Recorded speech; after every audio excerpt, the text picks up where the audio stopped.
Bonsoir à tous ceux et celles qui nous rejoignent sur 95.2 la radio ici maintenant Paris-Île-de-France, ici maintenant.com pour nous écouter, nous regarder via internet, le magazine Énergie Positive tous les vendredis soirs.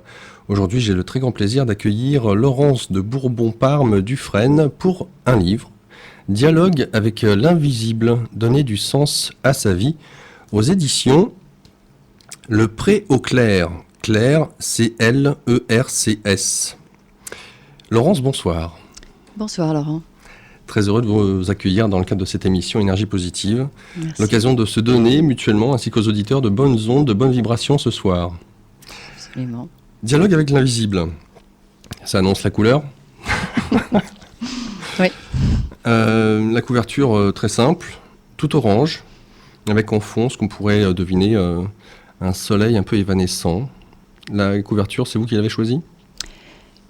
L'éditrice a décidé de la couleur parce que c'est ma couleur. Vous savez ce que symbolise l'orange, en tout cas dans la tradition Bouddhiste. indienne, oui, bouddhiste. Oui, c'est votre couleur ? Oui, mais ça n'a rien à voir. C'est vraiment c'est très amusant même parce que jusqu'à il y a à peu près 4 ans, je ne supportais pas cette couleur. Et c'est devenu comme une évidence, un besoin de cette couleur. Mes rideaux chez moi sont orange. Donc j'ai su après ce que voulait dire cet orange, mais quand c'est quelque chose qui vraiment, que vous le ressentez, vous vous en fichez un petit peu de ce que ça veut dire réellement par rapport à l'extérieur, mais c'est vrai que je crois que c'est un genre d'aboutissement, quelque chose, non ? Oui, brûler les désirs, entre guillemets, l'ego, tout ce qui n'est pas nous peut-être. Ça me va bien. Alors, dialogue avec l'invisible. Par où commencer ? Peut-être, je me disais par rapport à votre nom. Laurence de Bourbon-Parme-Dufresne. Alors, il y a des consonances qui ne sont pas inconnues de la part des auditeurs. J'aimerais qu'on puisse commencer par votre prénom, d'où il vient, avant de commencer à proprement parler par justement le contenu du livre, même si vous parlez de l'origine de votre nom à un moment donné dans le cadre de votre livre. Comme quoi tout est lié, on s'aperçoit qu'il y a des ponts, des liens avec nos aïeux dont on n'a pas forcément conscience. Mais avant d'aller plus en profondeur par rapport à ce nom dans le cadre du livre, j'entends, de Bourbon-Parme-Dufresne. Alors, de Bourbon-Parme, bon, c'est un nom qui est connu puisque c'est un nom qui vient des rois de France. Et ma belle-mère était la fille du dernier roi d'Italie. Donc ce qui veut dire que c'était vraiment, en effet, un nom de royauté. C'était un nom qui, lorsque je l'ai reçu lors de mon mariage, je m'en suis pas tout à fait aperçue tout de suite de l'importance de ce nom parce que mon ex-mari, puisque maintenant je suis divorcée, mon ex-mari, je l'ai connu à l'âge de 6 ans. Donc c'est vrai que lorsque vous êtes enfant, vous n'y connaissez rien et vous ne connaissez pas l'importance des noms. Donc c'était un ami vraiment de la famille. Il était bien sûr un peu plus âgé que moi, donc il était plutôt le copain de mes sœurs aînées. Donc il a toujours fait partie des amis de la maison. Et nous nous sommes quittés de vue pendant 3-4 ans, les bonnes années, j'allais dire pour moi, puisque lorsque nous nous sommes revus, j'étais devenue une femme et que là, je l'ai découvert un très bel homme et lui m'a découvert une très belle femme. Voilà. Donc tout de suite, ça a été assez étonnant, vraiment le coup de foudre merveilleux. J'ai réalisé que j'épousais ce nom le jour de mon mariage. Alors peut-être que j'étais naïve avant, ou peut-être que ça ne m'avait pas spécialement touchée, mais c'est lorsque je suis arrivée aux Invalides que j'ai vu le côté complètement officiel avec le dernier roi d'Italie, toutes ces personnes princières, où là j'ai pris conscience. Et à la fin de cette messe, qui était absolument pour moi très impressionnante, eh bien, j'ai reçu le contre-coup du plomb du nom de ce nom. Quelque temps après, j'ai été bien sûr, mon mari et moi, on n'a pas arrêté d'être reçus absolument partout. Nous étions un jeune beau couple et tout le monde voulait recevoir le prince et la princesse Rémy de Bourbon, Parme. Et puis quand je me suis aperçue de tout ce côté exhibitionnisme, comment dire, tout ce côté, moi j'étais pas habituée, j'étais une solitaire. Tout ce qui a trait à l'étiquette peut-être ? Oui, tout à fait, tout à fait. Là, à ce moment-là, j'ai pris conscience et j'ai dit qu'est-ce que je dois faire ? Qu'est-ce que c'est que ça ? Qu'est-ce que j'en fais ? Je me sens pas à ma place, j'ai pas envie de ça. Pas évident à vivre. Et à partir de là, j'ai décidé que je ne voulais pas vivre cette vie de gens connus, de mondanité. Et je me suis dit, je ne la vivrai que le jour où moi-même je serai construite. Je sentais très très bien que j'étais encore plus fragile devant ce monde qui ne fait que vous regarder, qui vous attend à chaque coin de rue, chaque carrefour. D'autant plus que j'étais pas spécialement de la grande noblesse, comme les Bourbon-Parme. Donc, et à cette époque, c'était tout de même en 73, j'étais une des premières roturières, si on peut dire, qui épousait un prince de sang royal. Donc je me suis effacée, nous nous sommes effacés, d'autant plus que mon mari est un grand solitaire aussi.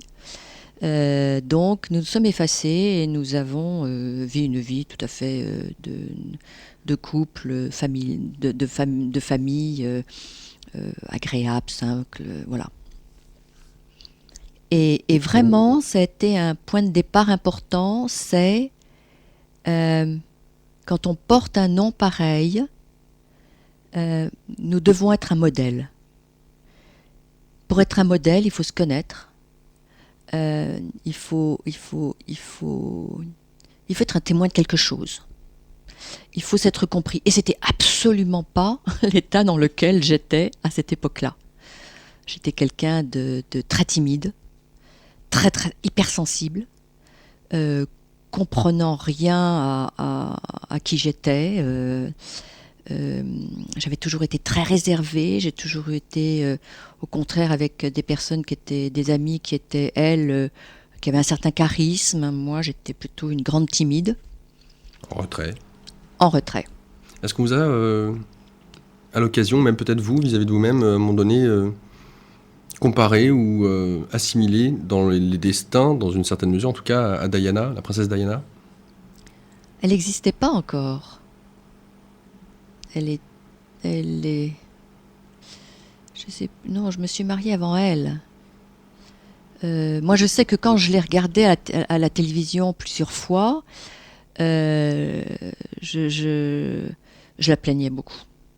Je la plaignais beaucoup parce que je ressentais en moi-même tout le poids. Et en plus, je la sentais tellement malheureuse. En plus, tous les médias en parlaient déjà.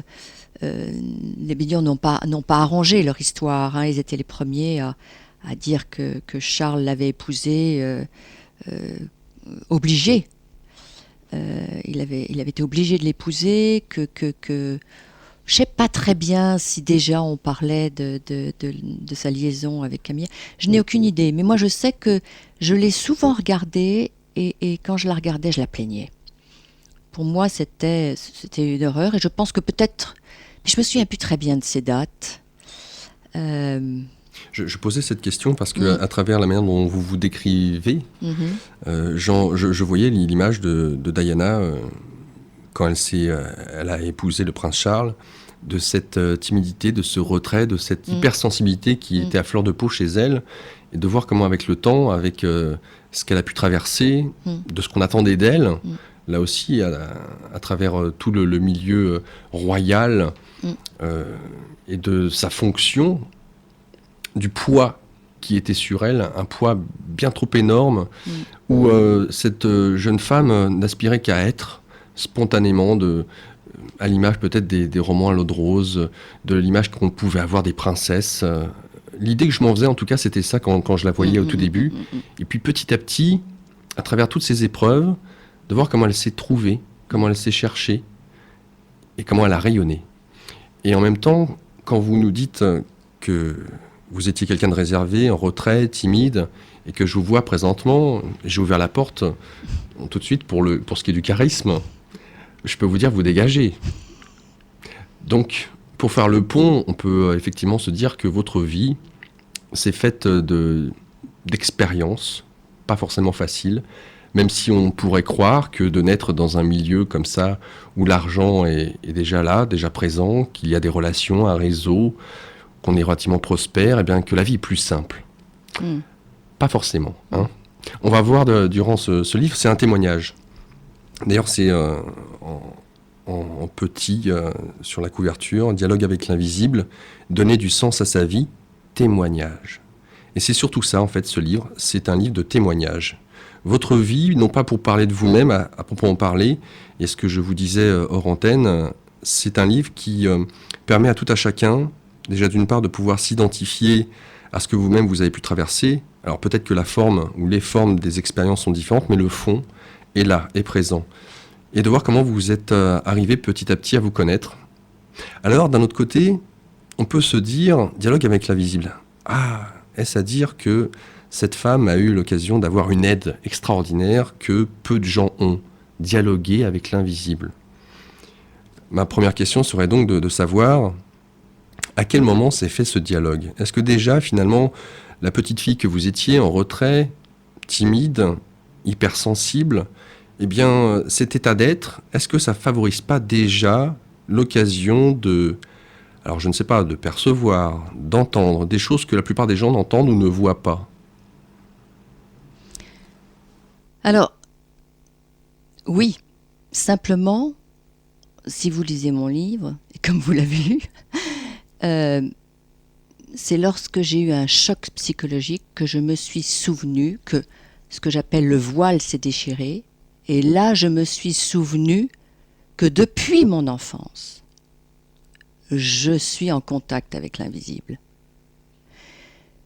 Mais moi, je ne m'en souvenais pas, puisque justement, et c'est toute mon histoire, c'est que ce contact que j'ai eu avec l'invisible depuis ma tendre enfance m'a tellement dérangée, m'a tellement mis différente des autres, m'a tellement rendu cette vie singulière que j'ai eue, qu'en fin de compte, ça m'a encore plus donné ça m'a donné une difficulté en plus, ce qui fait que j'ai été rejetée. Si je me permettais de dire ce que je vivais, j'étais encore plus rejetée. Donc ça m'a obligée à arrêter ce contact que j'avais, mais ça m'a mis dans quelque chose qui n'était plus moi. Donc ça veut dire que j'ai jamais été, comme on dit, j'étais toujours jamais dans mes chaussures. J'étais jamais moi-même. Puisque si, pour être moi-même, il aurait fallu que je garde ce contact. Et pour pouvoir vivre une vie normale avec les copains, les copines, ma famille, il a fallu que je coupe ce contact. Parce qu'autrement, j'étais ou la scandaleuse un peu plus tard, ou la menteuse quand j'étais petite, ou la prétentieuse, puisque je disais à ma famille que je discutais avec un ami lumineux.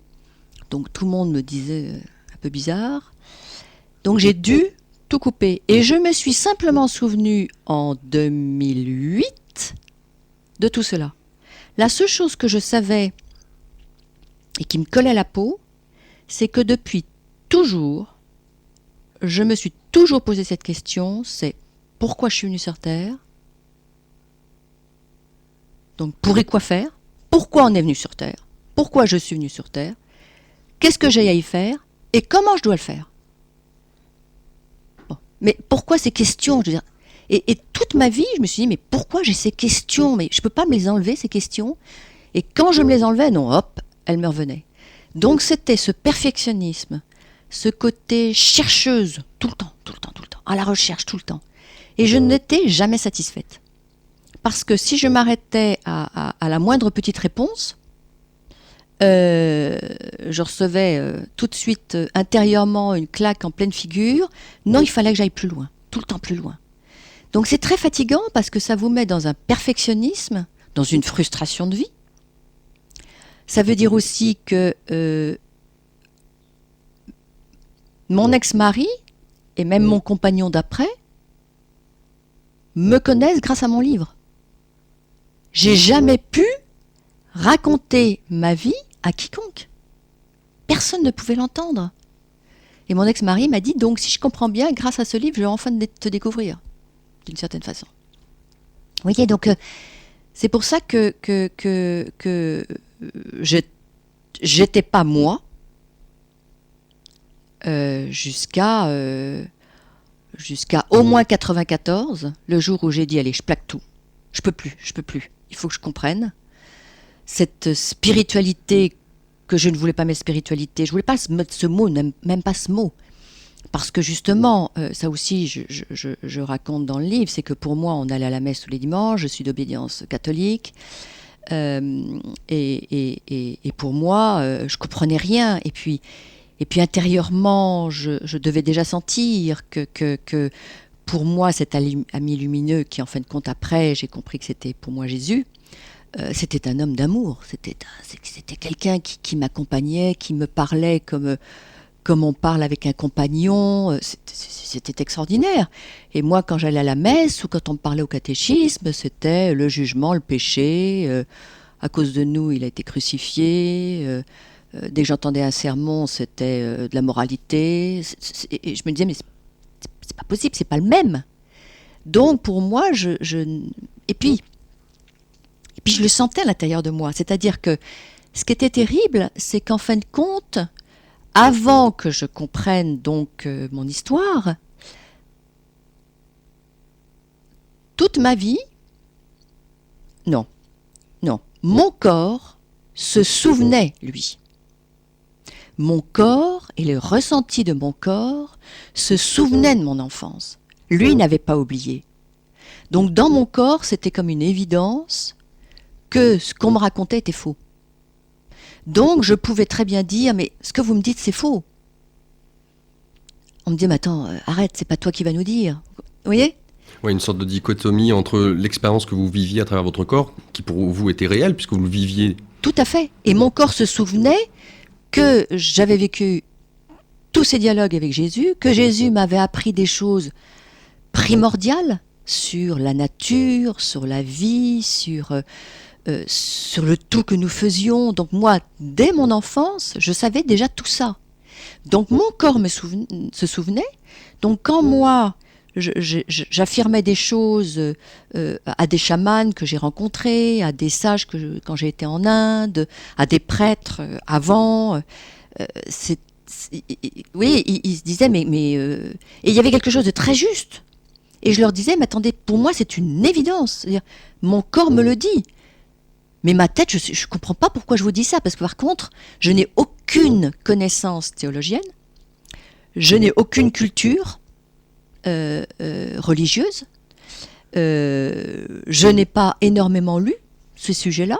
J'ai commencé à lire simplement quand ils m'ont permis, parce que ça c'est encore une histoire, à un moment donné, quand les dialogues se sont revenus, et que là j'étais complètement comprenais pas pourquoi ces dialogues revenaient, mais je recevais des dialogues.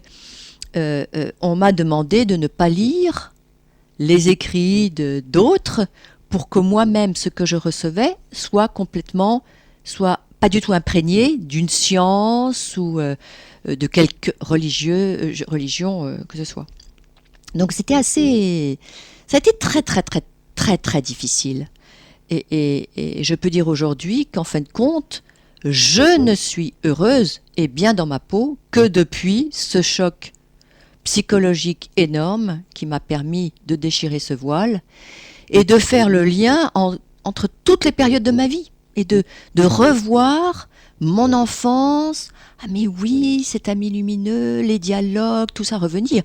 J'ai aujourd'hui au moins 25 à 30 cahiers, je ne les ai pas comptés, de messages. Vous voyez, donc aujourd'hui, je suis heureuse parce que j'ai tout relié et que mon puzzle est complètement fini.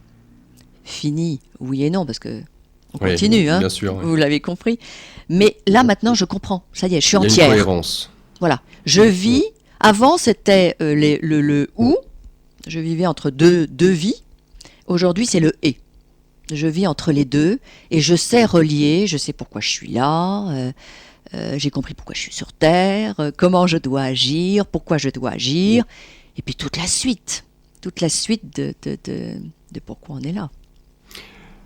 En même temps, vous avez, au-delà des questions que j'avais intérieurement, vous y avez répondu dans une certaine mesure, à savoir effectivement l'ambiance générale, religieuse, et de par le nom qui est le vôtre au jour d'aujourd'hui. Alors, pour entre guillemets, une famille descendante des rois de France, et d'avoir une certaine vision de ce que peut être le divin ou la religion, d'être obligé de vous couper de vous-même parce que une petite fille ne peut pas savoir, les adultes savent, surtout ceux qui sont, on va dire, adoubés, catalogués comme étant prêtres ou autres.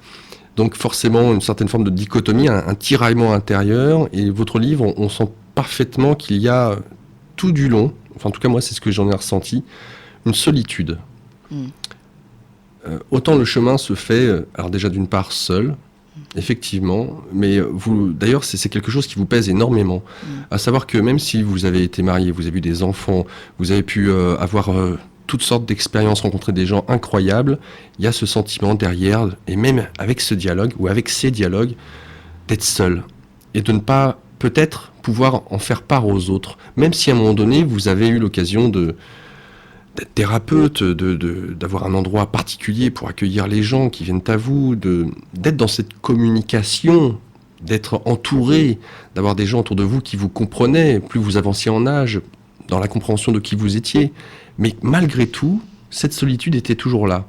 Et jusqu'à la fin du livre, ou quasiment dans les derniers chapitres, cette solitude, à un moment donné, se brise. On va y revenir, hein. J'avance un petit peu dans le cadre de ce livre. L'occasion pour les auditeurs de se poser confortablement dans leur lit, dans leur canapé, d'aller chercher à boire, à manger, à grignoter, bref, quelques instants. On se retrouve d'ici quelques instants avec un petit cadeau, bien entendu.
Ave Maria, Maria Callas, Bach. Avec nous donc ce soir, Laurence de Bourbon-Parme-Dufresne. Dialogue avec l'invisible, donner du sens à sa vie. Témoignage, un livre aux éditions Le Pré au Clerc, Clerc, C-L-E-R-C-S. Alors oui, une Maria qui chante pour une Maria. Des maris, on va en entendre parler ce soir. Je dis bien des. J'aimerais, Laurence, qu'on puisse... alors, de la jeune femme qui venait de se marier, vous suivez votre mari. Qu'est-ce que vous faites tous les deux? De quoi vivez-vous? D'ailleurs, quelles études vous avez fait? Alors, aucune. Aucune, car dans ma famille, les femmes ne faisaient pas d'études. Ça a été une de mes grandes frustrations, puisque, sans le savoir, l'être humain était ce qui était le plus important pour moi. Donc j'aurais voulu faire de la philosophie, j'aurais voulu faire de la sociologie, j'aurais voulu faire beaucoup de choses. Non, je me suis retrouvée en train de faire des relations publiques. Et puis les relations publiques m'ont ennuyée parce que c'était public. Donc après j'ai fait des relations internes. Et puis après je suis rentrée dans la communication interne. Je me suis occupée de produire des journaux aussi au sein de sociétés. Et puis après j'ai fini en tant que directrice du personnel. Et en vérité, quand j'étais directrice du personnel, j'ai demandé à mon patron, qui était un homme merveilleux, et qui s'était rendu compte que j'étais plus coach qu'administrative, je lui ai demandé de devenir coach. Et en fin de compte, c'était mon grand plaisir, parce que je le coachais lui aussi, et je coachais tous les gens de la société. J'avais avec le directeur général, je faisais en sorte aussi de faire changer le personnel de secteur. Quand ils en avaient assez au bout d'un moment, ils auraient voulu connaître autre chose. C'était merveilleux, j'étais très très très contente. Et puis à un moment donné, l'invisible a fait en sorte que je quitte ce travail. Donc du jour au lendemain, je me suis retrouvée à la porte de cette société. Le patron n'a pas compris ce qu'il avait fait. Il me l'a dit 1 an et demi après, en me disant « J'ai pas compris pourquoi je vous ai mis à la porte ». J'ai dit « Oui, moi j'ai eu un très très grand choc ». Mais il le fallait, parce qu'autrement j'étais trop bien dans cette société. D'un autre côté, on voit à un moment donné dans votre livre que vous dites être coach au sein d'une entreprise, c'est bien. Ça m'a permis en tout cas de me découvrir dans le fait que j'aimais être à l'écoute de l'autre, dans le fait de faire en sorte que chacun soit entre guillemets à sa place. Mais dans le cadre d'une entreprise, il y a cette relation à l'argent. Et envie de passer à autre chose, être coach de vie, pouvoir aider les monsieur et madame tout le monde à trouver sa place. Ça, c'était votre souhait. Donc d'être indépendante, pour le coup. Tout à fait. Un saut dans le vide? Oui. D'abord un saut dans le vide, mais là c'est là où je me suis aperçue qu'il se passait quand même quelque chose dans ma vie, parce que donc j'étais renvoyée du jour au lendemain, jour de Noël. Quand je suis revenue le 1er janvier pour faire mon préavis, on m'a fait comprendre que c'était même pas la peine. Et alors là, j'ai commencé carrément une petite déprime. Et ça a été assez étonnant parce que sans le vouloir, j'ai décidé de me mettre sous la couette. Et ça, je le dis aux gens parce que c'est fabuleux. J'avais encore un fils, mes 2 grands étaient déjà en train de faire des études à l'étranger. Et il me restait un petit, et donc le petit, je le mettais en classe à 8h30. J'en venais chez moi. Personne ne savait que je ne travaillais plus. Donc je revenais chez moi, je me mettais sous la couette, entourée de bouquins. C'était la période Prophétie des Andes, vous voyez ce genre de livres. Il devait sûrement peut-être avoir l'alchimiste aussi, je n'en sais rien. Mais je me suis entourée de Jacques Salomé, de tout ça. Et ça a été fabuleux parce que je me souviens très très bien. Je lisais 10 minutes, je dormais 10 minutes. Je lisais 10 minutes, je dormais 10 minutes. Et au bout de 2 mois, janvier-février, c'était comme ça. Au bout de 2 mois, waouh, une pêche d'enfer. Et hop, et là je me suis dit maintenant, allez, hop, on recommence à travailler. Et d'une certaine façon, j'avais trouvé quelque chose, je n'avais pas encore compris, mais j'avais trouvé quelque chose qui déjà se bougeait. Et là, je me suis dit, ok, j'ai compris, comme vous disiez, tout à fait, c'est très beau, coach de vie. Je me suis dit, oui, en effet, je ne veux pas faire en sorte d'aider les gens à avoir plus de valeur dans une société, mais à ce qu'ils trouvent leur propre valeur. Et ça a été très amusant parce que je me suis retrouvée en train d'avoir les anciens personnels, ou le personnel de mon ancienne société qui venait me voir. Donc ça a été mes premiers clients qui sont venus continuer le travail qu'ils avaient fait, parce qu'ils avaient fait avec moi, simplement c'était au sein de la société. Mais là, maintenant, on parlait d'autre chose. Et bien sûr, je ne parlais absolument pas de la foi, mais je parlais de la foi quand même.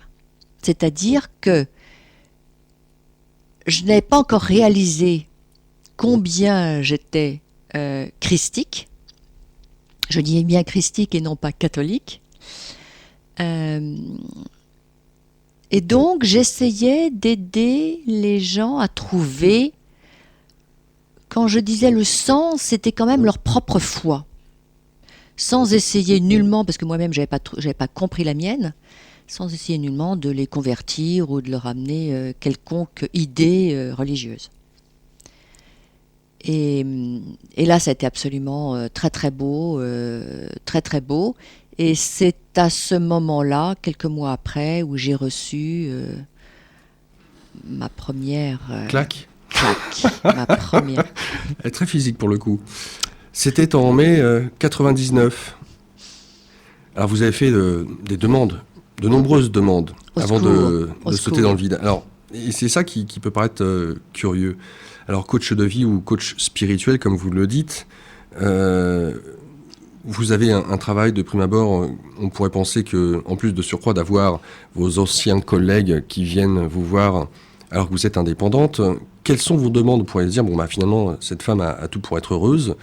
Elle a un travail qu'elle aime, elle est dans le contact avec l'autre, elle aide les autres à se trouver eux-mêmes, donc elle-même, par la même occasion. Et pourtant, vous avez soif. Vous avez soif. Devons-nous ne pas avoir de but dans la vie, simplement agir pour agir, vivre au jour le jour en se nourrissant et travaillant? Je comprends qu'il faut que je sois responsable de mes actes, mais pour aller où? Je médite, je comprends que je dois agir justement, mais où est le juste? Que doit être mon cheval de bataille? Pour qui? Pourquoi? Je ne peux le faire seul. Je n'ai pas trouvé de réponse, ni la personne qui peut m'aider. J'aimerais tant être guidé dans mon chemin et dans ma construction. Aidez-moi, criai-je. Alors, est-ce que c'est suite à ça, ou est-ce que justement entre le licenciement et avant que vous puissiez vous mettre en tant qu'indépendante, que vous partez pour le massif, pour les Alpes, aller voir le Mont Blanc. Le Mont Blanc. Il y a un point important. C'est que, comme je le dis à un moment donné, les astres sont très importants pour moi. Donc c'est pour ça que là, je vais vous parler que je suis Capricorne. Et qu'il y avait quelque chose qui pour moi était très fort, c'est la vérité. Je ne pouvais pas supporter le bluff. Donc même, pour revenir à ce que vous posiez comme question, c'était, j'avais l'air d'avoir tout, mais tout en aidant les autres, je réalisais que moi-même, je ne savais pas où j'allais. Même si j'étais heureuse, comme vous dites, j'avais 3 enfants, merveilleux. J'avais un travail, vraiment j'étais heureuse dans ce travail. D'être là en train de voir des gens qui sourient parce que vous leur faites trouver un sens, c'est fabuleux. C'est le plus grand cadeau d'avoir un sourire de quelqu'un qui arrive en étant déprimé chez vous. C'est le plus grand cadeau. Mais moi-même, je me disais, ok, d'accord, mais moi, il y a quelque chose encore où c'était pas complet. Mon puzzle non fini a été toujours là et je le voyais. Donc, même si j'étais heureuse, non, je n'étais pas heureuse. Non. Et puis, c'est le côté intègre, c'est comment aider l'autre à se trouver si toi-même tu t'es pas encore trouvé? Il y a quelque chose qui pour moi n'allait pas. Et plusieurs fois dans ma vie, j'ai arrêté d'être thérapeute. J'ai carrément dit stop parce que moi-même, je sentais que là, il fallait que j'aille encore plus loin. Donc c'était cette recherche tout le temps et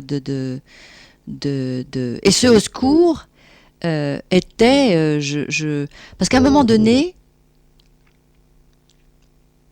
je ne sais plus exactement, mais à un moment donné, j'ai senti que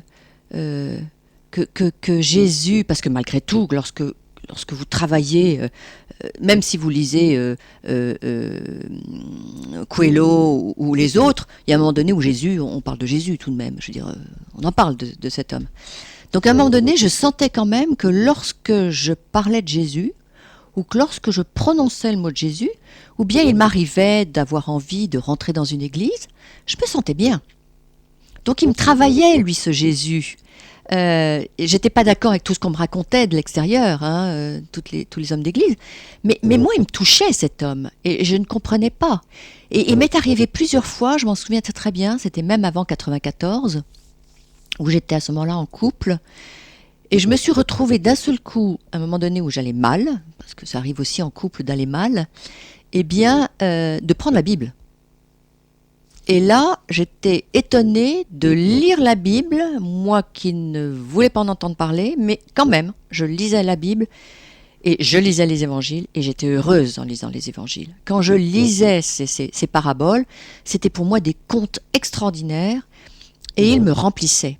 Donc vous voyez, c'était quand même quelque chose, c'était là, mais c'était pas là, mais je comprenais pas quelle place ça avait. Vous voyez, c'était tout ça.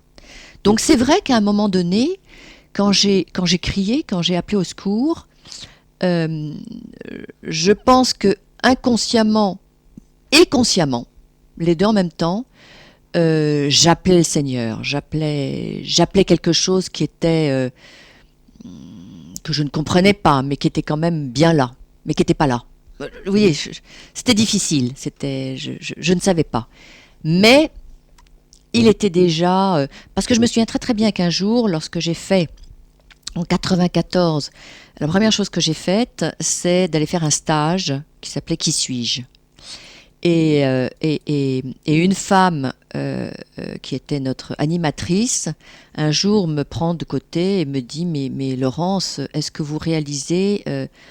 la lumière que vous avez en vous ?» Alors là, je suis tombée des nues, je ne comprenais pas.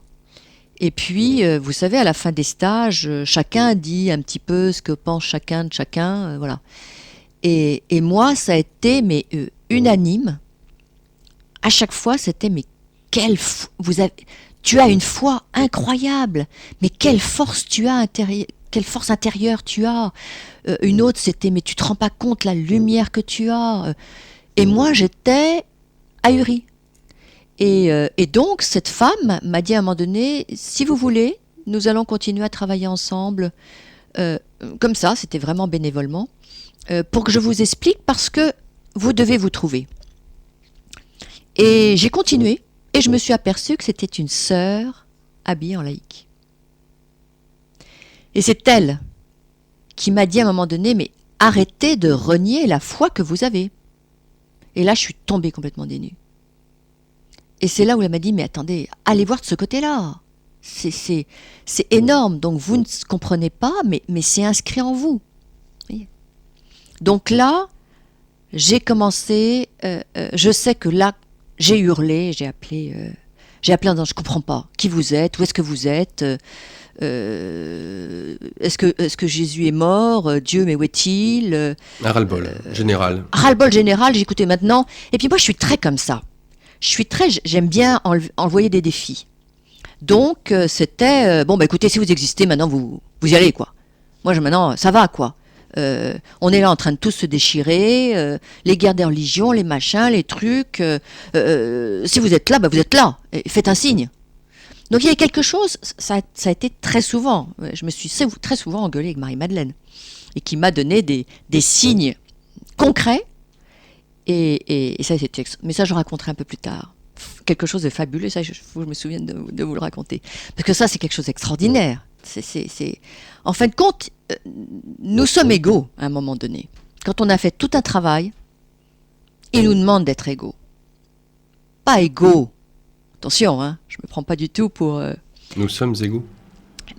Nous sommes égaux, mais il y a un moment donné où nous devons prendre notre responsabilité et les choses qui doivent arriver sur Terre, on doit être aidé avec l'invisible, mais à une condition qu'on prenne notre part de responsabilité pour que ça se passe.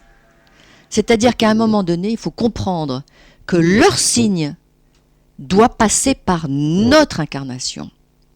Mais il faut leur demander avec une demande en disant « mais je veux le faire, je veux être d'une certaine façon votre incarnation, je veux que votre message ou votre... je veux être votre témoin, mais dans mon corps. Donc, alors qu'est-ce qu'on fait maintenant ?» Et moi, il y a des moments où, pour moi, c'est cela la prière. Donc ça aussi, j'aime bien parler de la méditation et de la prière. Parce que pour moi, c'est ça.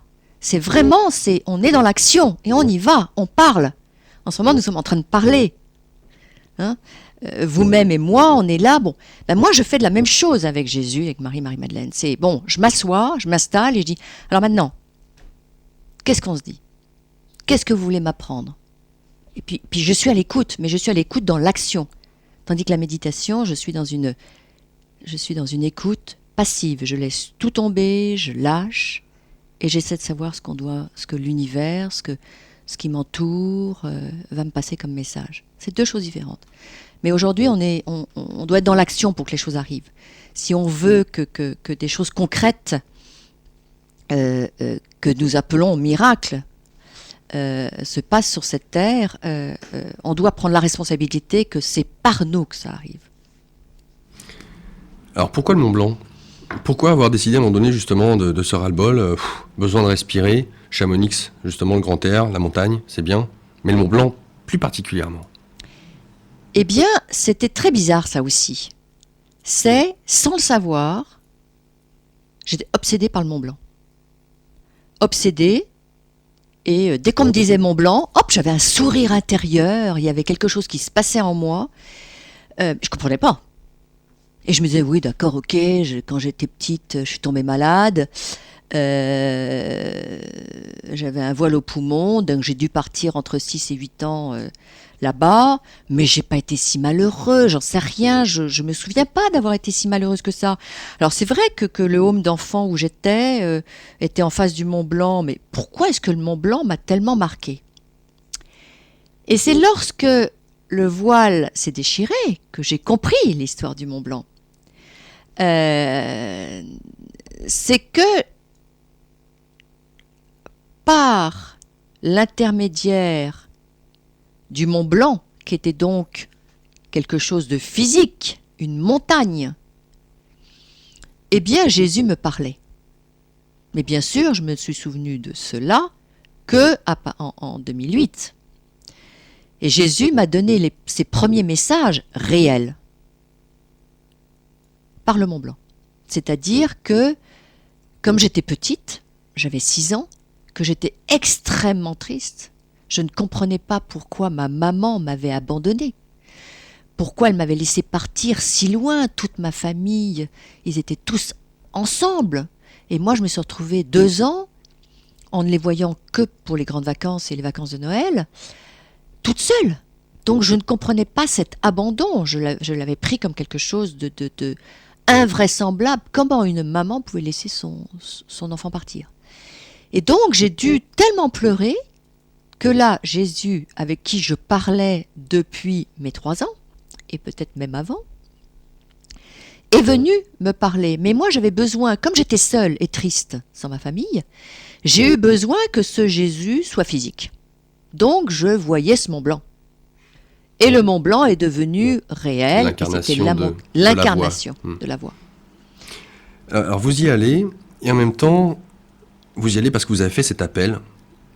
Alors, d'une part, c'est l'occasion pour vous de vous rapprocher de ce que peut incarner ce Mont Blanc inconsciemment, sans vraiment saisir pourquoi, en ayant oublié vos 6 ans.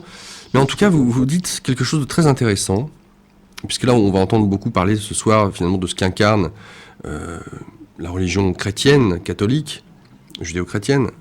Donc Jésus, Marie ou les Maries. Mais vous allez à un moment donné beaucoup plus loin que ça, et j'aimerais qu'on fasse une parenthèse, entre guillemets. Je vous cite. Comment allais-je supporter de paraître encore plus folle aux yeux des autres que ce que je leur semblais déjà, en arborant cette foi irraisonnée et déraisonnable qui me portait à croire que, derrière le voile invisible de la réalité, d'autres énergies, que nous pouvons appeler anges, maîtres, fées, double ancêtre, Dieu et encore Jésus existent pour nous aider à accomplir notre destin terrestre.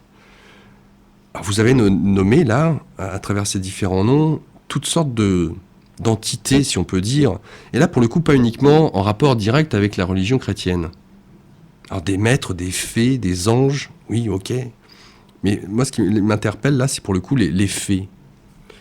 Alors dans quelle mesure justement ces dernières peuvent-elles avoir une cohérence, si on peut dire ça, dans la conception que vous avez où Jésus, Marie-Madeleine, Marie, Joseph et autres sont présents et font partie intégrante de votre foi.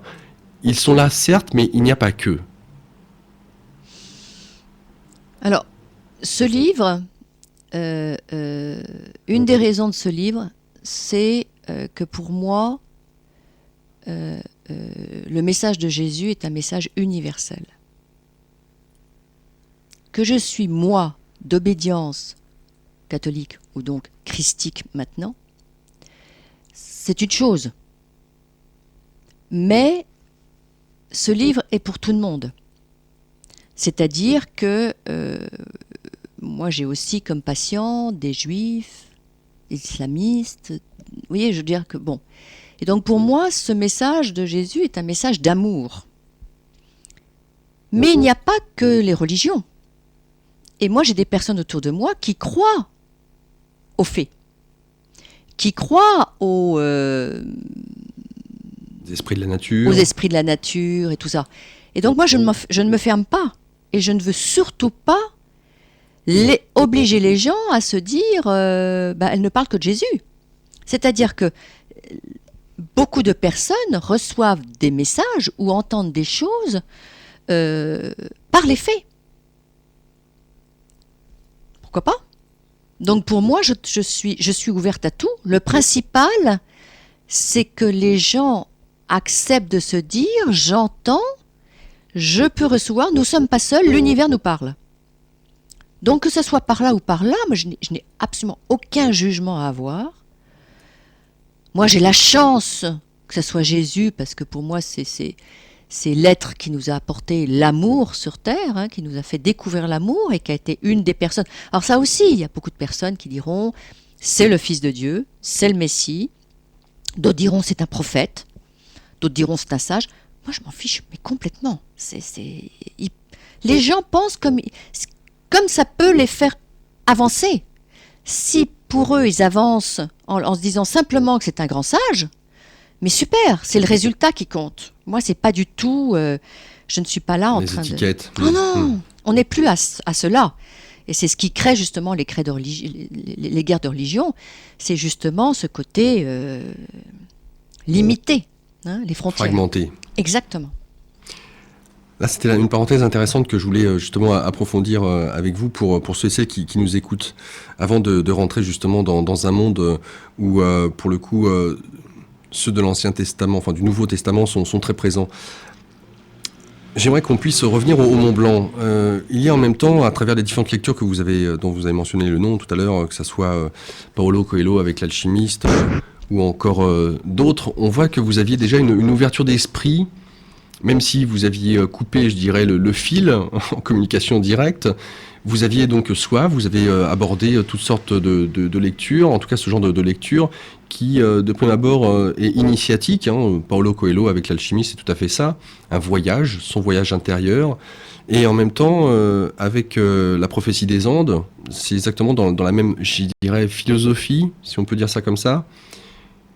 Donc, tout ce qui a trait aux synchronicités, aux signes, à la manière dont finalement l'invisible se manifeste à nous, vous étiez, je dirais, quelque part familier. Si j'entends vos propos, avant même d'avoir reconnecté, de vous être rebranché, d'être en communication directe, vous étiez non pas isolé ou seul, sans contact total avec l'invisible, vous aviez remis ces passerelles, ces ponts, un tant soit peu petits qu'ils étaient, ils étaient là quand même, présentement. Et lorsque vous arrivez près du Mont Blanc, vous êtes en voiture, vous partez avec un ou une amie, je ne sais plus. J'étais seule dans la voiture. Vous étiez seule. Vous avez le Mont Blanc devant vous, et puis vous entendez à la radio une musique. Alors j'aimerais que vous puissiez nous décrire un petit peu ce qui se passe là, parce que c'est important pour le coup. Ouais. C'est pour le coup. Pour le coup, j'adore. Merci Laurent, sympa. Bon, on commence mon livre maintenant, parce que le reste, c'était pas très intéressant. Non mais ça bascule, on bascule là. Là on bascule. Ouais. Alors, je vais d'abord répondre à votre première question. Pourquoi est-ce que déjà j'étais attirée par ce genre de sujet Comme on l'a dit au début de l'émission, j'ai eu la chance d'avoir une vie très intéressante, de rencontrer beaucoup de gens. Tous ces gens-là étaient dans le concret matériel. Et je me suis aperçue que là, d'avoir vécu toutes ces possibilités de rencontres extraordinaires, ça m'avait complètement laissé dans le néant. Donc j'ai cherché ailleurs. La chance que j'ai eue toute ma vie était d'être une chercheuse. J'avais besoin, j'étais toujours frustrée en fin de compte. Ouais, cette exigence, cette soif. Oui, mais un peu la chiante quoi. qui était là en train de tout le temps de vouloir... rien n'était suffisant, il fallait toujours qu'elle aille chercher ailleurs ce qui se passe. Hein. Elle se posait toujours des questions. Et pourquoi poser autant de questions ? C'est ce que me disait maman quand à la fin de sa vie, on a beaucoup parlé. Elle me disait, mais c'est ça qui a été très dur pour moi, c'est que tu me posais toujours des questions à laquelle je ne pouvais pas répondre. Et ce Mont Blanc, ça a été quelque chose d'extraordinaire.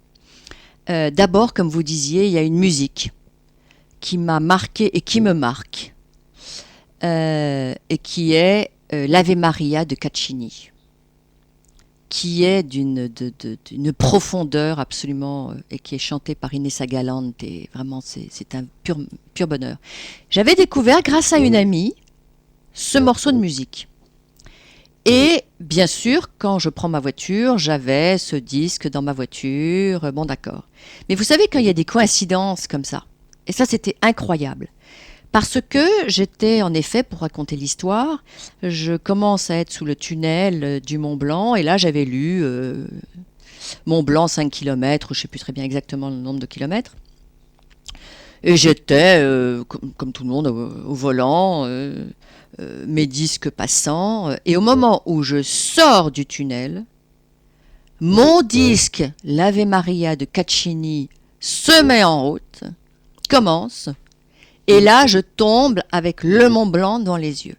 Donc je veux dire, la synchronicité de cette beauté que j'attendais, parce qu'il faut savoir que ça faisait des années que je voulais aller voir mon Mont Blanc, qu'à chaque fois que je devais partir faire ce voyage, le voyage se cassait. Il y avait quelque chose, impossibilité.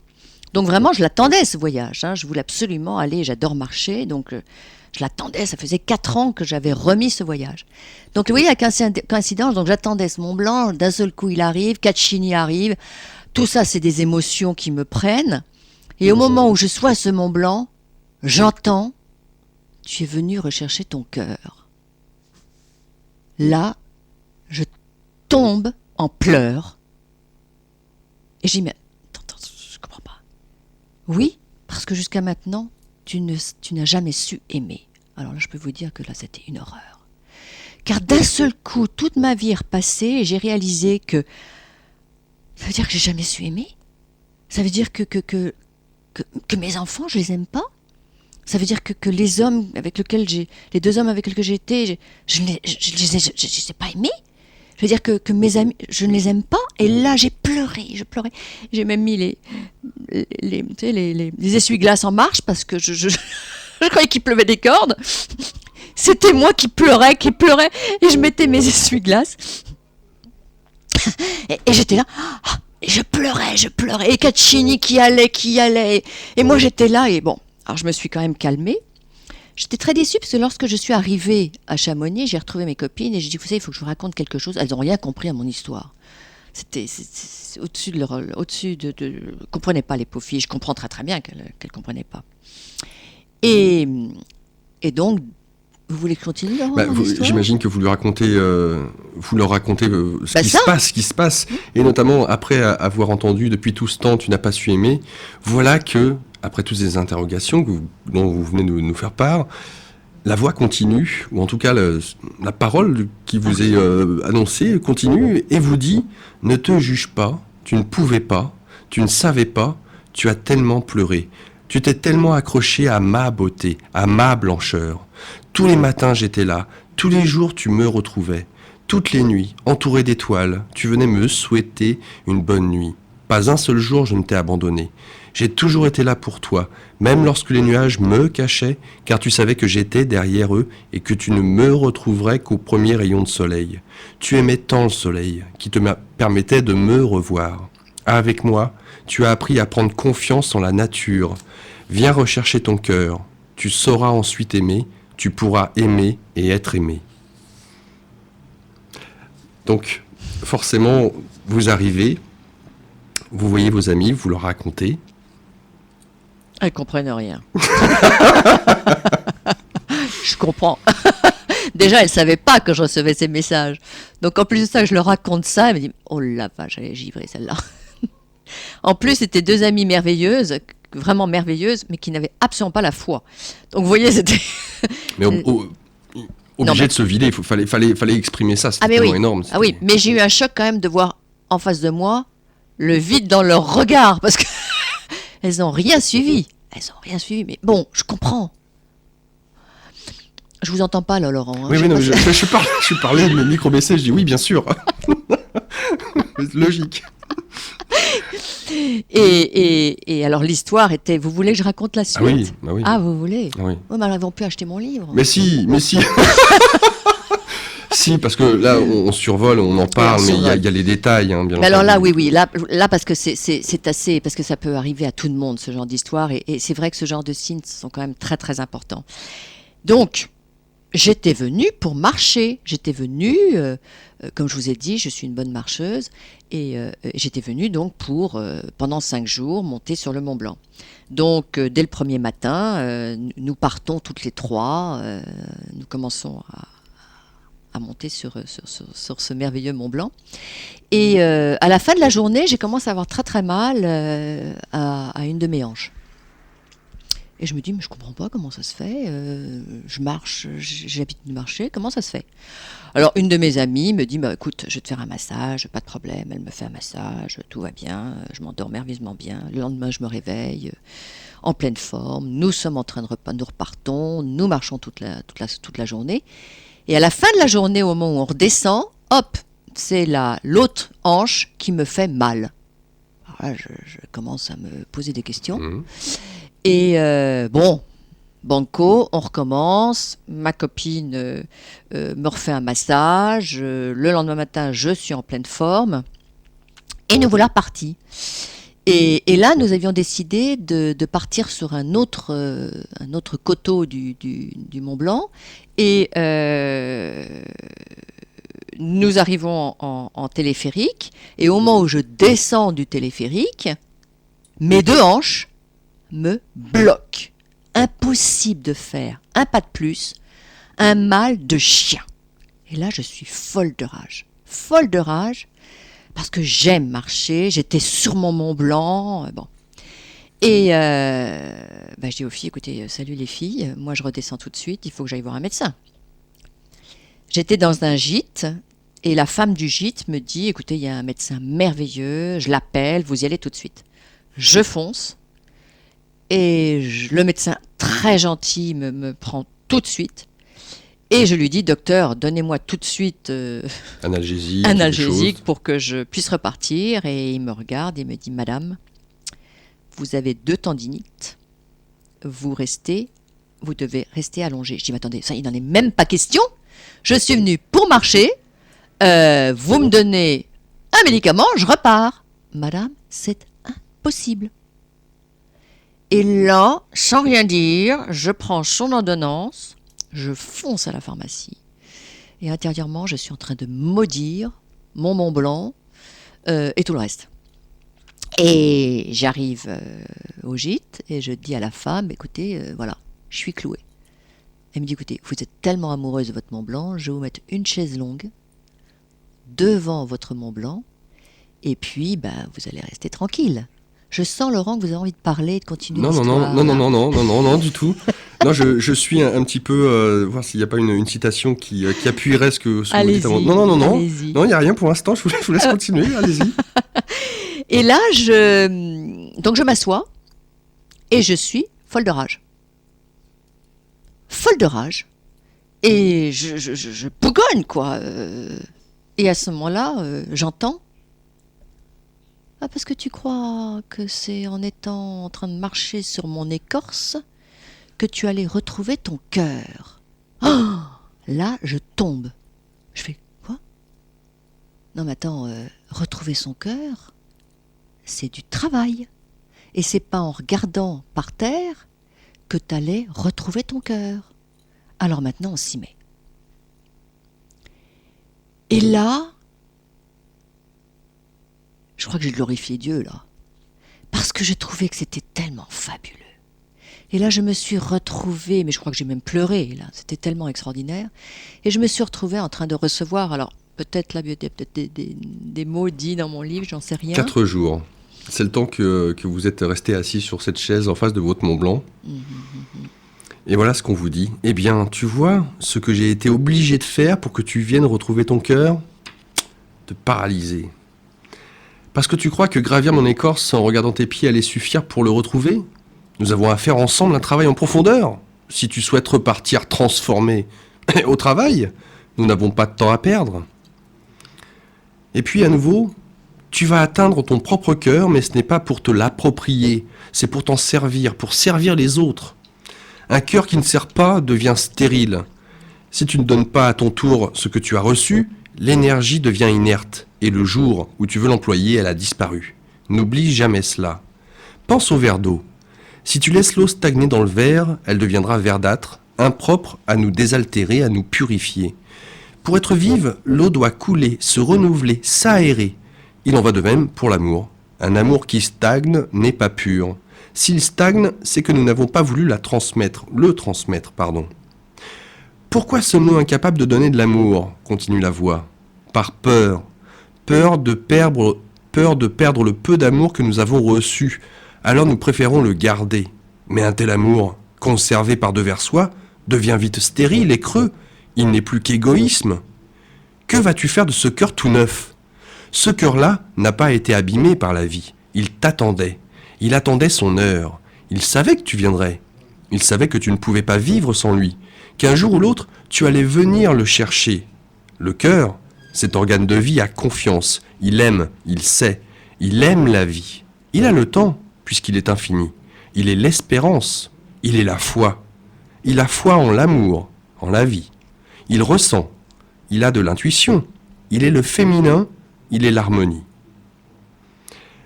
Au terme du 4e jour, alors, qu'est-ce qui se passe ? Est-ce que ce dialogue s'instaure, là, spontanément ? Ça y est, les vannes sont ouvertes ? Là, vous me prenez de court. Je me souviens plus quelle date c'était déjà, le Mont Blanc. C'était en juin 99. Juin 99. Non, pas encore. C'est-à-dire qu'en fin de compte, ça a été le début.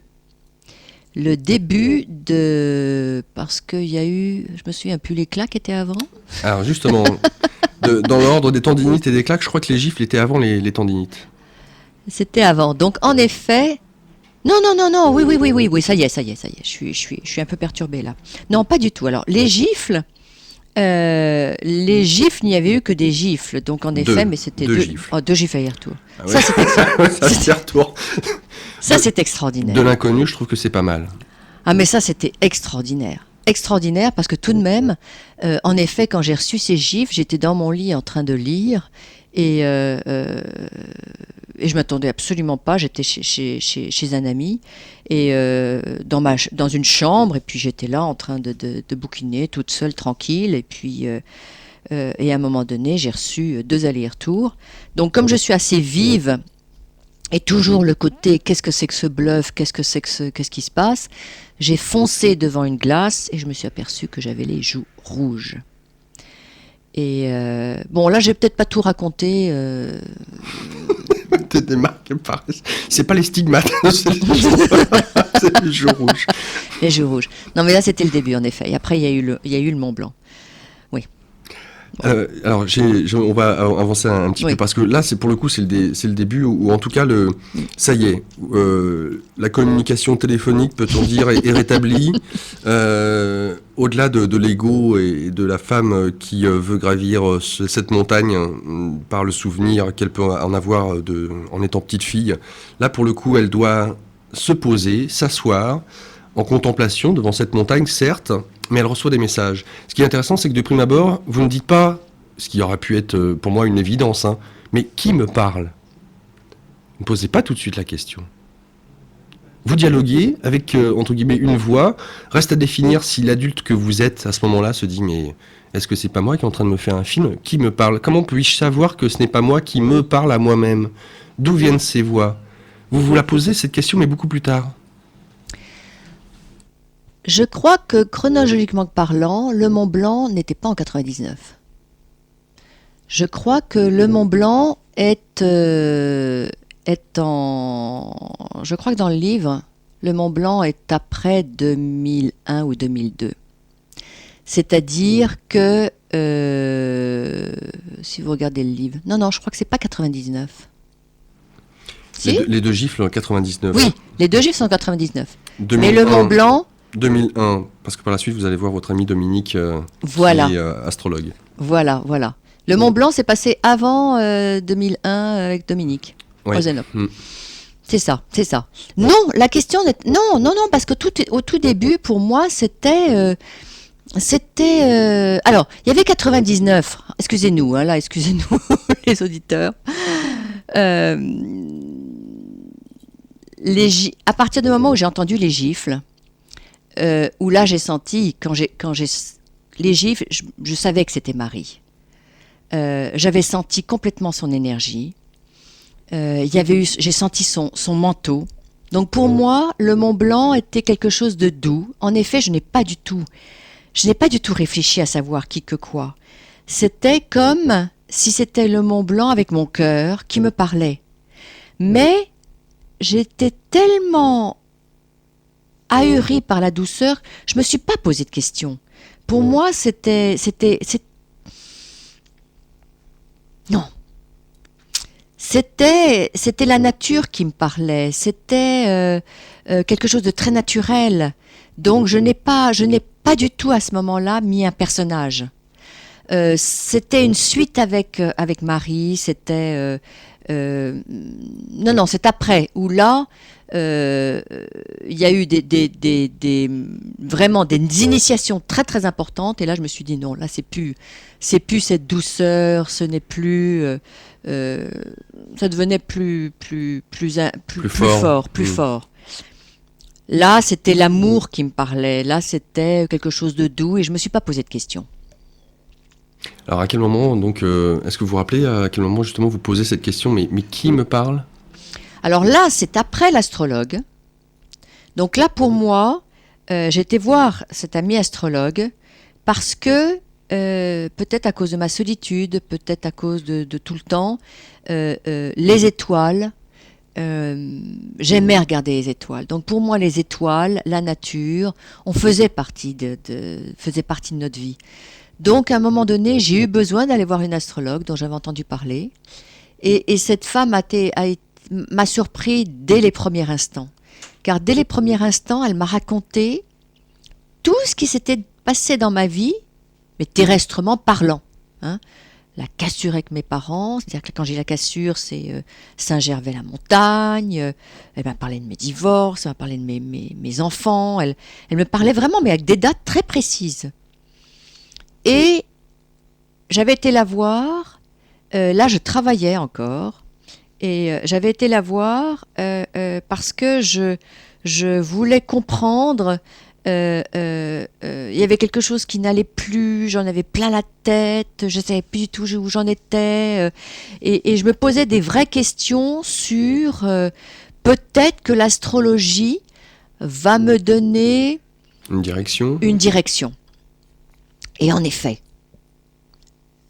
cette femme m'a dit, Laurence, votre tête est remplie. Elle m'a pas dit de quoi, mais elle m'a dit, attendez, là, vous allez péter les plombs. Vous avez énormément de choses dans votre tête. Pour que tout ça se dégage, tout ça soit plus fluide, il faut absolument que vous écriviez. Et je lui ai dit, écoutez, je suis nulle en écriture. Je ne sais pas. Elle me dit, peu importe. Prenez un cahier, prenez un crayon et écrivez tout ce qui vous arrive. Et j'ai trouvé ça amusant. Donc j'ai de toute façon, vu dans les cas dans lesquels j'étais, il fallait que je le fasse. Il n'y avait pas d'autres alternatives à la rigueur, c'est vraiment une occasion de se vider, c'est le cas de le dire. Tout à fait. Et c'est là où, en fin de compte, a commencé ça a été le tournant de ma vie.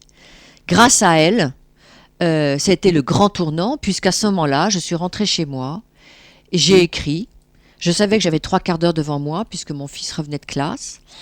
Et là, j'ai pris un cahier, un crayon, et puis j'ai dit, comme tout le monde, on doit tous le faire à ce moment-là. C'est vraiment prendre un crayon et puis dire, alors je sais pas, qu'est-ce que je vais écrire. Vous le dites. Venez, vous qui savez, vous qui nous entourez, vous que je ressens, venez vous exprimer par ma plume. Qui suis-je pour être si proche de vous? Je sais que vous attendez mon appel, alors répondez. Et dites-moi, quel esprit va venir m'aider en dehors de moi ou en dedans? Oh ami, mon Jésus, aujourd'hui, c'est moi qui t'appelle et qui te supplie. Je sais que je ne peux plus me passer de toi, c'est une évidence. Tu es mon choix. À 18 ans, j'ai fait le choix de t'oublier. À 48 ans, ta mère m'a réveillé. J'ai toujours senti ta présence au moment important de ma vie de questionnement ou de tristesse. Tu m'accompagnais en silence. Le silence ne venait pas de toi, mais de moi. Je ne t'assumais pas. Mon passé est ancien. Je ne dois être que nouveauté. Viens à mon secours car je n'en peux plus sans toi. Toi seul peux m'aider. Aide-moi, je me sens si seul devant cette étendue de mystère. Voilà, là c'est une implication de vous-même dans ce questionnement et dans cette prière. C'était une prière. Écrite sur papier donc. Tout à fait.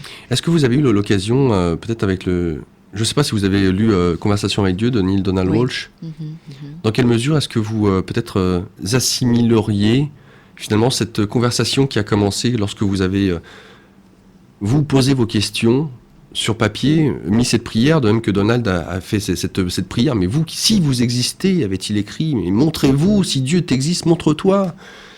Cette soif d'avoir envie d'une réponse, quelle qu'elle soit, qui vienne, et puis qui arrive, qui se manifeste. Oui. Oui, ça peut être ça. Je crois que justement, je crois que quand on a envie de comprendre, quand on est un chercheur, faut demander. Moi, je savais que j'étais devant, c'était crucial pour moi. Je savais que je n'avais pas la réponse. Je ne pouvais pas avoir la réponse. Et que je ne pouvais pas faire autrement. C'est-à-dire que c'était comme si pour moi, c'était vital. Si je n'osais pas poser la question, mais je ne pensais pas un instant avoir une réponse. Je ne pensais pas. Je pensais... Comment dire?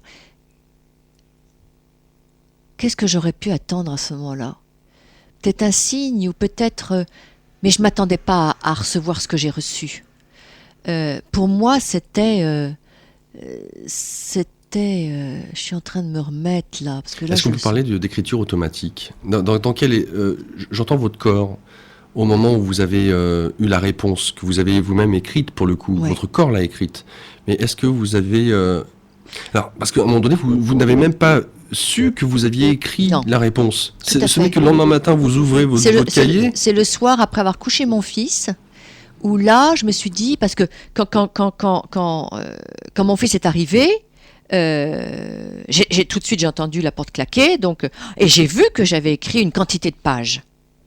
Et je me suis dit, mais attends, je me souviens pas d'avoir écrit autant de pages. Mais comme il venait d'arriver, j'ai fermé. Et je me suis dit, je vais lire ce que j'ai écrit quand je l'aurai couché. Donc je me suis occupée de mon fils, je l'ai fait dîner, le bain et tout ça. Et mais j'avais hâte. Et là, quand je me suis retrouvée devant ces pages, je me suis dit, attends, c'est pas moi. C'est pas moi. C'était trop extraordinaire. C'était une initiation. Et je me suis dit, attends, c'est pas la première, c'est pas où suis-je, venez, cela. C'était carrément là des réponses. C'est parle-nous, mais explique comment tu vis, comment tu as vécu, qu'est-ce que tu reçois. Et là, c'était carrément des phrases que je n'avais jamais imaginées. Et si j'avais imaginé, je me serais dit, mais je suis prétentieuse, je suis parano, et ça a été très très difficile pour moi d'entendre ça, de lire ça, parce que c'était déjà, il faut que tu expliques que déjà tu es singulière, et c'est tout ce que je n'avais pas voulu toute ma vie. Je ne voulais en aucun cas être différent des autres. Et là c'était, mais parle, dis ce que tu vis, dis les questions que tu poses. Et il y en avait quoi, X pages. Je n'ai pas tout mis dans le livre. Hein. Donc juste le premier paragraphe, hein, parmi toute une bonne partie des réponses qu'on peut lire, parle de toi, parle de tes ressentis, parle de ton quotidien et de comment tu le vis. Parle de tes sensations, décris ta vision de la vie, comment à chaque instant tu nous offres ta vie. Ne crois pas que ce que tu vis est banal, tu dois le dire. Tu vis des moments intenses avec nous, ose le dire. Incarne la lumière dans la matière, et la matière dans la lumière. Sois le pont entre le ciel et la terre, sois nous, en toi, pour eux. Tu es belle, nous voulons que tu sois belle pour eux. La vie est belle s'ils veulent qu'elle soit belle. Tout est façon de regarder, de vivre la vie. Pour toi, elle est belle. Pour eux, elle le sera s'ils le veulent. Et je m'arrête là. Donc, vous ouvrez votre cahier, vous voyez ça, mais vous ne vous êtes pas souvenu l'avoir écrit. Ah non, pas du tout. Parce qu'à ce moment-là, comme vous disiez à l'instant, ce texte-là a été écrit en écriture automatique. Et donc là, j'étais pas consciente. Là, je sais je sais pas où je suis partie, je sais pas si je me suis endormie, je n'ai aucune idée, aucun souvenir. Ce que je sais, c'est que c'était... Bon. Les autres fois après, j'étais consciente. Mais quand j'ai lu ça, pour moi, c'était impossible que ça puisse venir de l'invisible. Parce qu'il y avait quelque chose d'abord de très concret, mais il y avait quelque chose que je n'assumais pas, parce que pour moi, il y avait beaucoup d'ego. Donc je me suis dit, ça c'est ou mon ego, ou mon subconscient, ou ma supra-intelligence, j'en sais rien, qui veut que j'apprenne à avoir confiance en moi, qui veut en effet m'aider à me structurer. Et c'est là où je me suis dit, qu'est-ce qu'on est fort d'avoir c'est extraordinaire d'avoir à notre disposition cette intelligence qui donc est à notre service pour nous apprendre à avoir confiance en nous. Parce que je n'avais toujours pas confiance en moi à cette époque-là. Même si j'aidais les autres, moi, n'ayant pas trouvé ma voie, aussi bien VOX que VOIE et tout ça, conclusion, je n'étais pas du tout heureuse.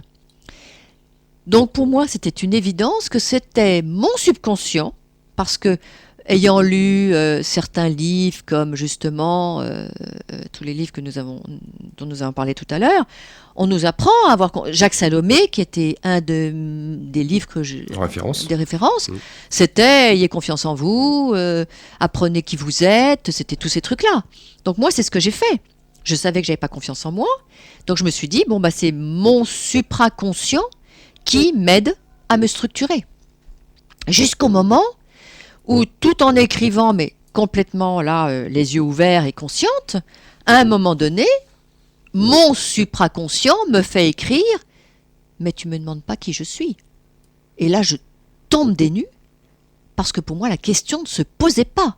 C'était mon intelligence, c'était mon inconscient, mon supraconscient, tout à fait. Ce qu'on veut. Et là, je fais oui, qui êtes-vous? Et là, j'entends Marie-Madeleine. Qui c'est ça, Marie-Madeleine? J'avais jamais entendu parler d'elle. Malgré la connaissance peut-être historique, à travers le catéchisme, Non, rien de tout on ça. n'en parlait pas au catéchisme de Marie-Madeleine. C'est vrai qu'elle est un peu déjà... C'est la prostituée, on n'en parle pas. Et même dans les sermons et même dans les évangiles, attendez, on dit une fois à un moment donné qu'elle fait ceci, fait ça. Mais moi, j'ai jamais fait attention à Marie-Madeleine. C'est quand même assez étonnant parce que moi, mon église était la Madeleine. Et pour moi, c'était le nom du métro. Non, vous voyez un petit peu, quoi. J'étais obstruction totale. Ouais. Il fallait que j'oublie. Mais c'est que ça, tout le livre. De toute façon, tout le livre. Et même le curé de la Madeleine, qui donc a été celui qui m'a aidé, me mettait sous les reliques de la Madeleine, de Marie-Madeleine, pour quand j'étais dans la chorale. Vous voyez, des trucs. Mais moi, je ne voulais rien voir. J'ai rien voulu entendre, rien voulu... C'est marrant parce que à travers juste ce passage-là, ce qui est important à mon sens, c'est que on souhaite des miracles, on attend des miracles de tout à chacun. Dire oui, ça serait super, un miracle, des miracles. Et puis quand ils arrivent, ils sont sous nos yeux, oui. On n'y croit pas. Oui. Et on doute. Et oui. Et surtout quand la réponse qu'on n'attend même pas et qui est là, présente, mais tu ne me demandes pas qui je suis. Mais et c'est ça où on est vraiment bouché, quoi. C'est que... et c'est pour ça que j'ai voulu aussi écrire mon livre, pour que tout le monde essaie d'avoir le même réflexe, de se dire, mais quels sont tous ces petits signes que j'ai eus dans ma vie? Et moi, j'ai voulu réécrire tous les signes et se rendre compte que si on met... Les wagons, raccrocher les wagons. Exactement. Si on relie tout ça, on va savoir pourquoi on est venu. Exactement. Et aussi bien avec Saint-Louis, tout ça. Moi, j'ai refait tous les... Et je me suis aperçue que en faisant tous ces liens, je retrouvais complètement... c'était dicté. Pourquoi qu'est-ce que j'étais venue faire sur cette terre.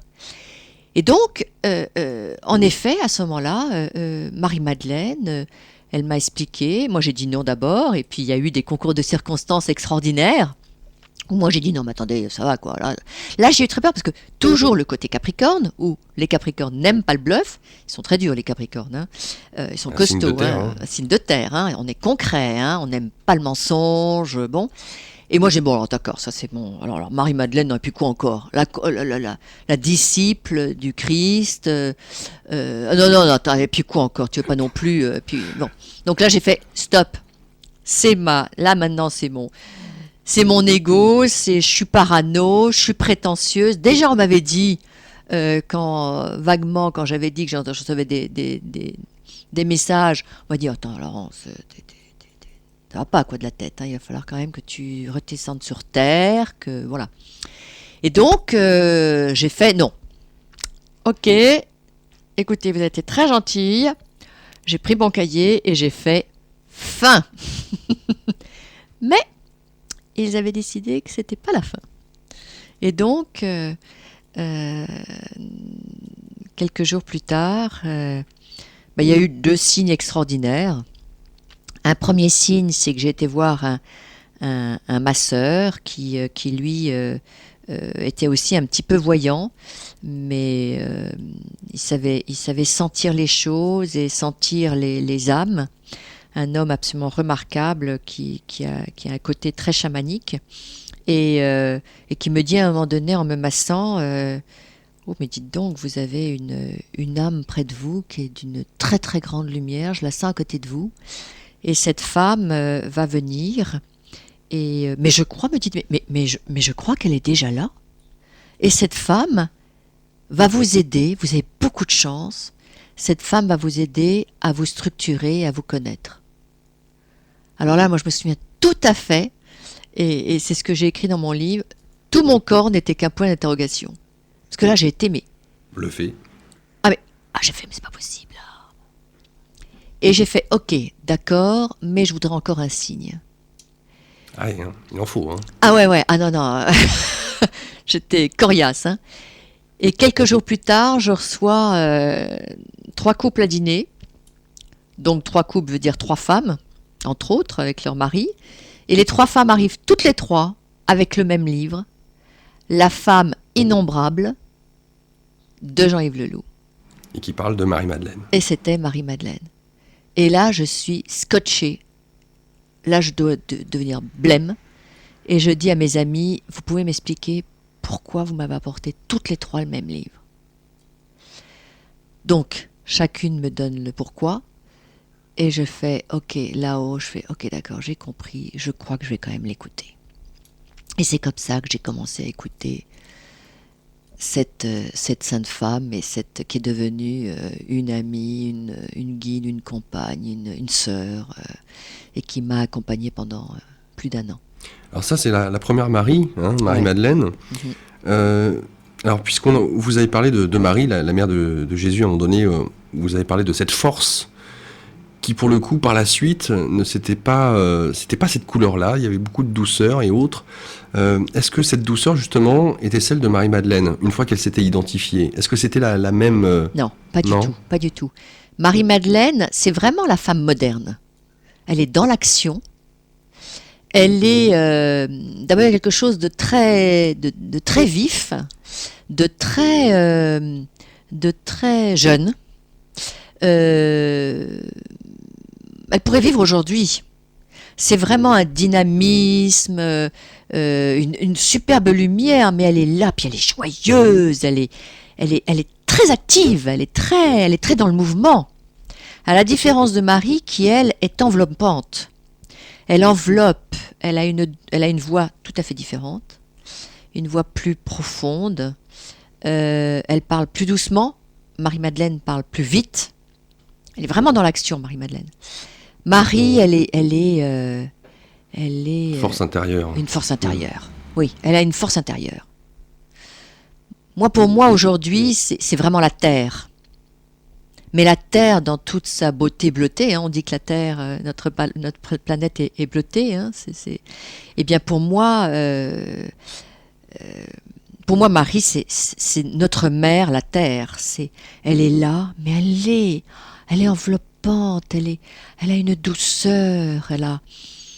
Marie, elle peut être furieuse, Marie-Madeleine. Elle peut être furieuse. Elle peut m'engueuler, elle peut me reprendre en disant non, attends, pas comme ça. Mais c'est très un dialogue comme ça. Marie, jamais. Marie, j'allais dire, si elle est contrariée, elle est jamais contrariée. Mais si elle a un message à passer, c'est dans le ressenti qu'on comprendra qu'elle veut nous emmener ailleurs. Vous voyez, elle nous enveloppe.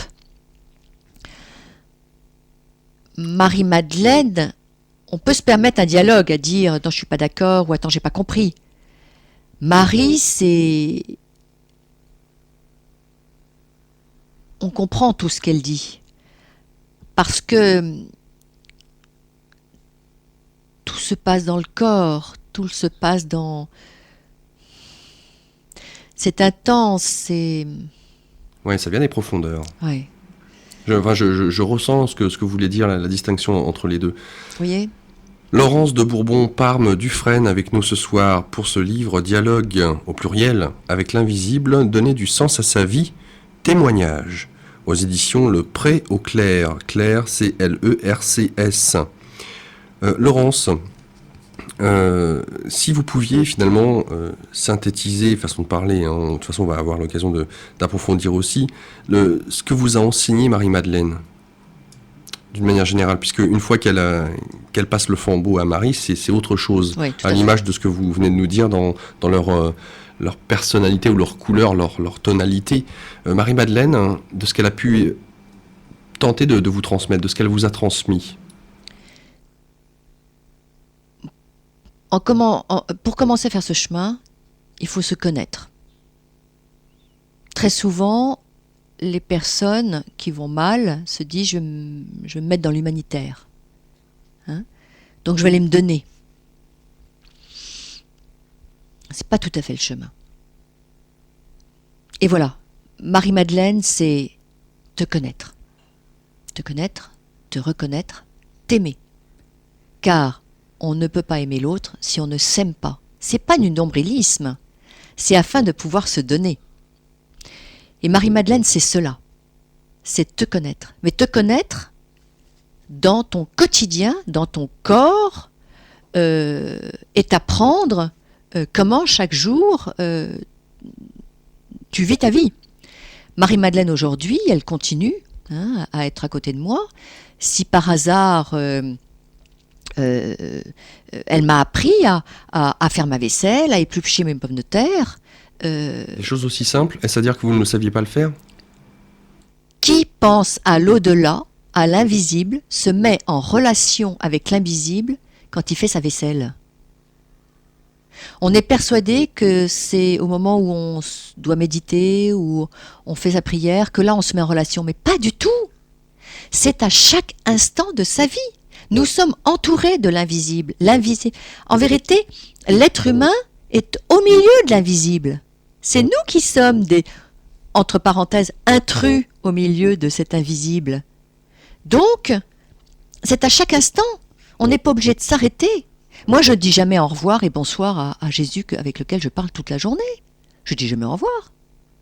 Parce que même si je dors, mais je sais que dans mon sommeil, je le rejoins ailleurs. Donc, on ne se quitte jamais.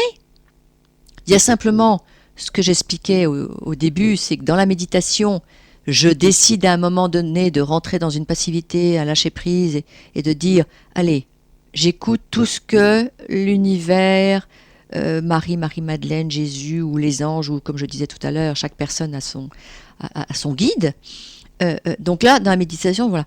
Et puis à un moment donné, dans la prière, en effet, ça c'est autre chose, c'est carrément, allez, on discute tous les deux, comme si c'était un couple qui, à la fin d'un dîner ou du dîner, se disent, tiens, alors comment vas-tu? Est-ce que tu as passé une bonne journée? Et, qu'est-ce que tu es aujourd'hui? Donc ça, pour moi, c'est ça la prière. Mais moi, je ne savais absolument pas qu'en me lavant les dents, j'étais en relation avec lui ou avec eux. Mais partout, c'est-à-dire à n'importe quel moment, j'ai appris, grâce à Marie-Madeleine, à chaque instant, je suis en relation avec eux. Et donc, j'ai appris aussi autour de mon crâne à mettre 8 oreilles, c'est très concret, et à être tout le temps en écoute.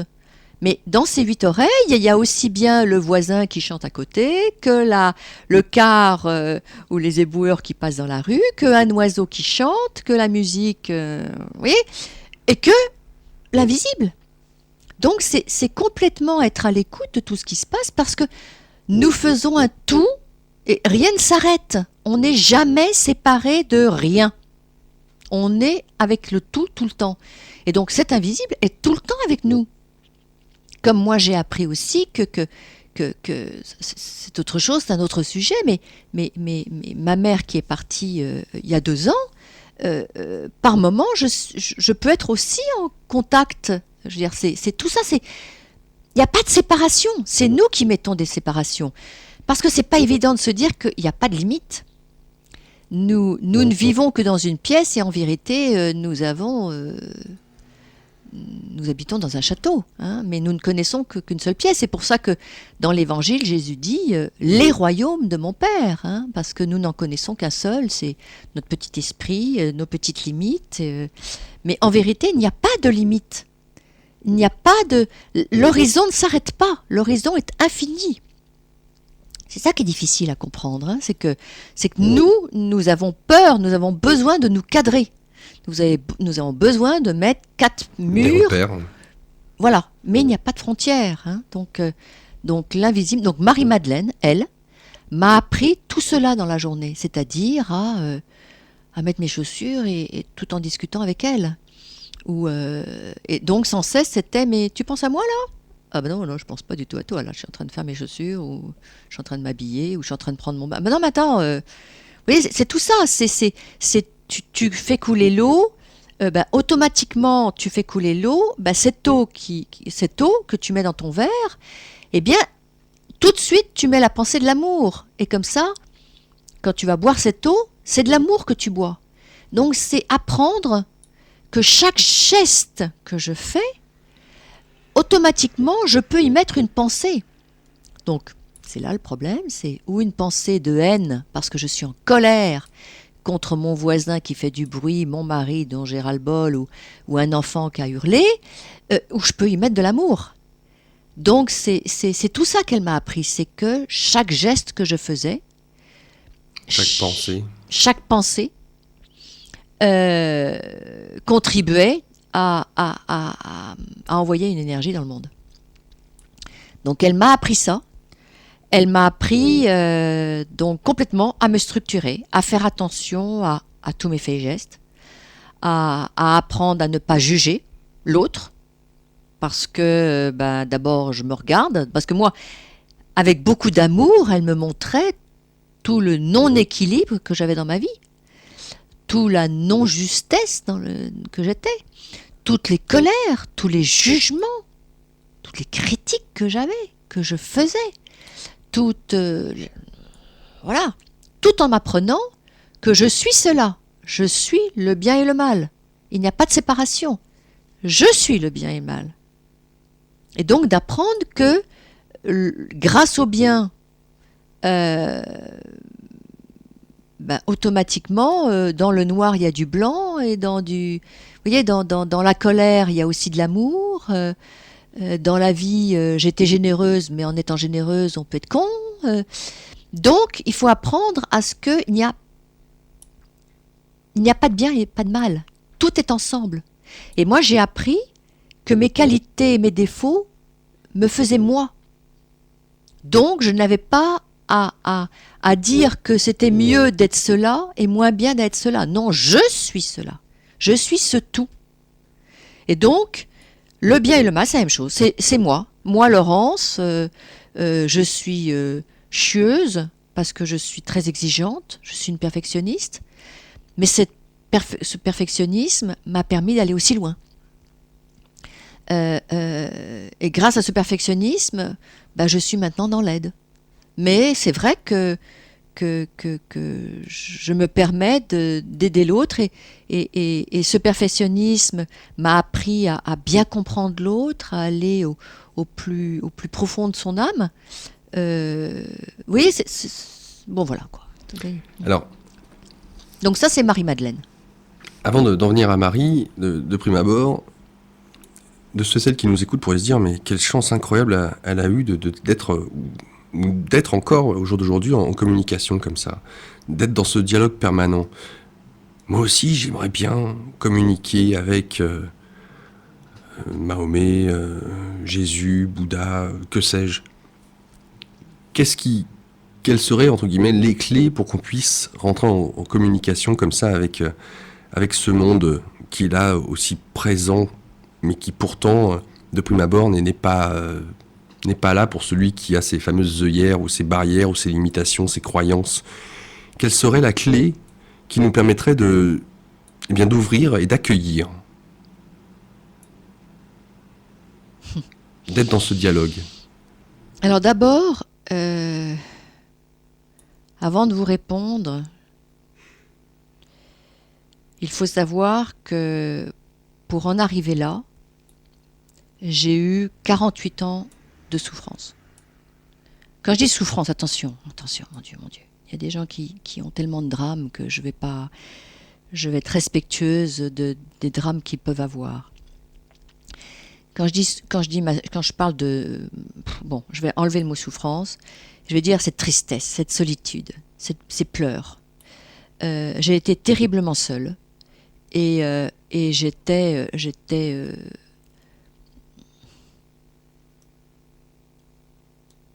jusqu'à 48 ans, j'ai pleuré tout le temps.